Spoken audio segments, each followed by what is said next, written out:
sa amo ko ito kaya ka magkaliwat ako gudo ka doon ko milaki mana ko sa rambol kaliwat akan sa imi kedua mo nang interes ko sa martial art nag-edad pa ko ano yung martial art ko ano kanang more 1960s ko nagsugupak sa ni anto karwa ko ngunong pa pagkitabo ng among dako ang gamasta si ako sir ningato sa Saudi wala may saktor ako kapag aso pangitikla ko sudlan ato na si master up pa sa port may estudyante karaan kami doon nagtraining mo duha doon kami nagkuha ko sa estudyante nga taga New Zealand si Clinton Nelson kami na si Clinton Nelson mo ni partner na nag-edad pa Clinton Nelson na to 38 nagtawag ito nga nagbuwag may so na makita ka na edad 63 ang edad po na po karos 78 po ko namuhan po ko 40 po edad o anong nawa ko sa klaba nangyari ko sa lalaing club na pagbalik ni ako sa ingon sa amin musta maka irni tawag na po kay Ernest Silverde mo ko ko na sir wala club practice sir sa balik ta ha yung balik ko ka ng balik so kasi mag-building gusto ng mga lugar mo kita tiga na kay ibutan tika master ibutan tika dan ko ayaw ng sir kay pagbiyat ni si president man ko ibutan ako si Kandan mo ko nga ito kung building niya ko pagbiyat ni mo sir president man ko karon ano ko pud napita dayon ka tawa si president ko si Kandan ko mo tingin sa nga sa Dorix ako kung buo sa Dorix sir ang isa nakita isa sa Dorix 3 sa Labrapo ikaw Dorix 3 si Tanya Dorix 4 mo daw kika ano sir wala pamitit larga siya namatay siya sa California wala mi kita to karon o kabat bawo ko napatay ang Dorix patay mo wala may Grandmaster ang ako mo Dorix Joseph na ko kami siya amay siya mo yung buhat ng Dorix mo to kay mami pilito sa Labrapo kasi binakatulong siya niya gibalan na ko nagsabog ko sa ito ang sa klabot ko sa ko alamat ingon si amay siya na ko na master ka nang abtag na ko nga dili mabsigin ikaw dami bagay guwang mo at butang magkuno lig on punta ko si guwang na mo na sa ka o sa may magkuno na usa mao to nga pagkamatay ni kusar sa California gilis ko lang crab nabot mo na tunga karon ang magkuno kay ako papilihan lang alaman ko magkuno naman sa alaman kay abtugan ko kayo inko ako na po itong magkuno kay magbuwang puta anong ligo na ba si guwang sugod mo na sa magkuno mo na ka na magkuno na ni sinor na ako mo nagdaan ka na magkuno sa babag maro ko sa liyan no kanastro ng puko kuno nastro mo kuno ikaw na po akong siligas magkuno niya yang anak niya nga si Bong o Socrates mo na karon mo nagulit ko sa mukuno mo na karon tiro niya stress mukuno anto karon ang batan-on ang dagat nga diri nga mo kasi imbis martin masabos ang utang bisyo dia sa masalaan dadaan ang batan-on para pamuha na sa utang bisyo ba dili sa pamana sa sport mo nang kaayo po si gusto mo sa senor nga makatabang po siya nga para ang batang matabang ko rin ba ang instead of itong bisyo aray na sa sport ng bisyo mo na kan ang kuno kan amon bilbilop maayo nga amo kinigang ang pinga nga magiging yung mga batan sa mga maayong bisyo masalamat kay ni no mo na akong siligan karon mga nagda sa club magkuno sa babang Nordongo. Sa ako ay natin po ko siya na ako sige sa babang. Uban siyang anak na si Budongo.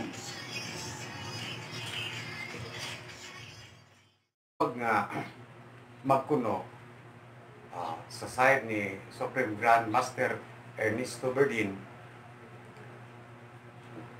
sa pikas nga bahin adunay Diamondback diin si Grandmaster Greg Henderson nga niadtong higayuna usa sa iyahang tinudluan ug nahimo ng Grandmaster. Iyang bahina gikalipay kay napong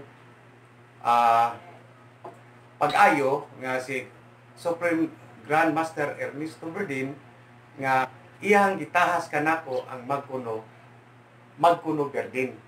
So dili man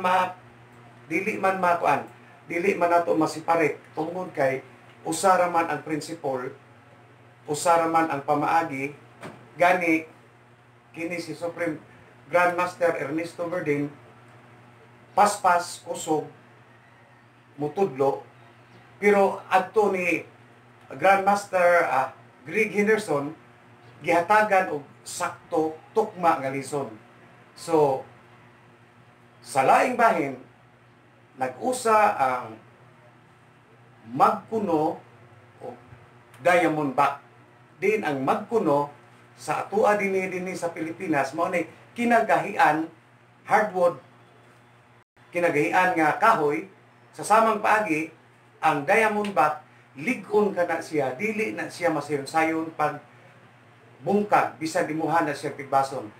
Nianang paggiha ako sa mingon nga sa magkuno Diamondback nga karon gihatag na ni katungod ni Supreme Grandmaster Ernesto Berdin ngadto ni Grandmaster Greg Henderson. Nianang paggiha si Socrates dungog na usab maoy muman sa magkuno Diamondback.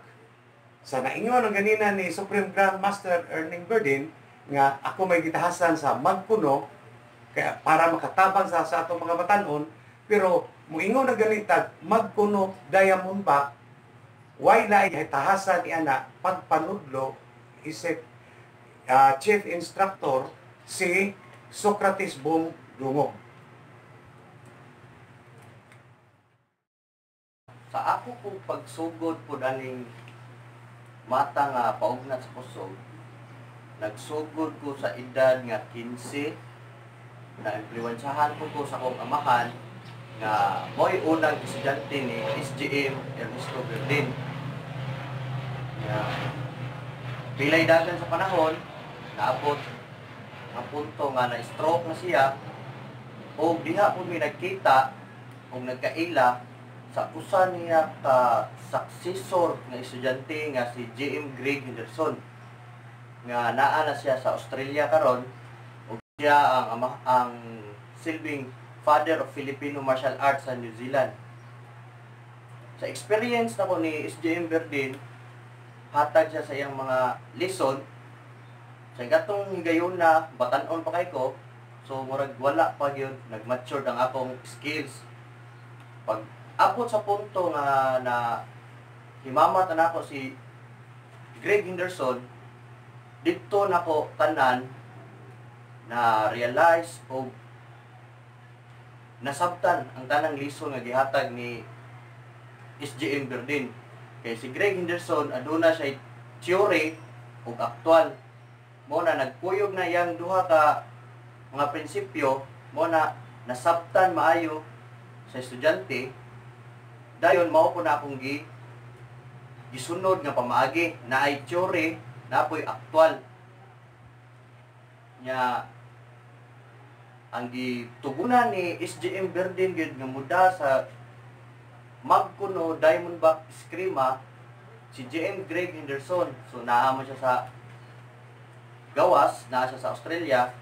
So si J.M. Greg Henderson gitrain po ko para pud muda mo nang si SJM Berdin, Ernesto Berdin og si Grandmaster Greg Henderson ila ko gi-promote na usa ka chief instructor sa magkuno Diamondback Eskrima. Unya karon dako naman among grupo na nami chapter.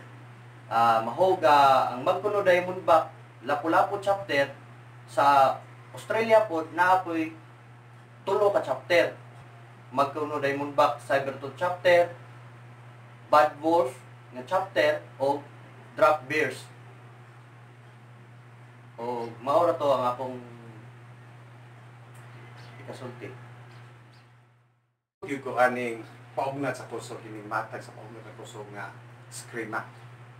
Tungod kay nining pagiha manggod makatabang kini sa mga kabataan-unan nga mahalikay sa paggamit sa ginandiling drugas.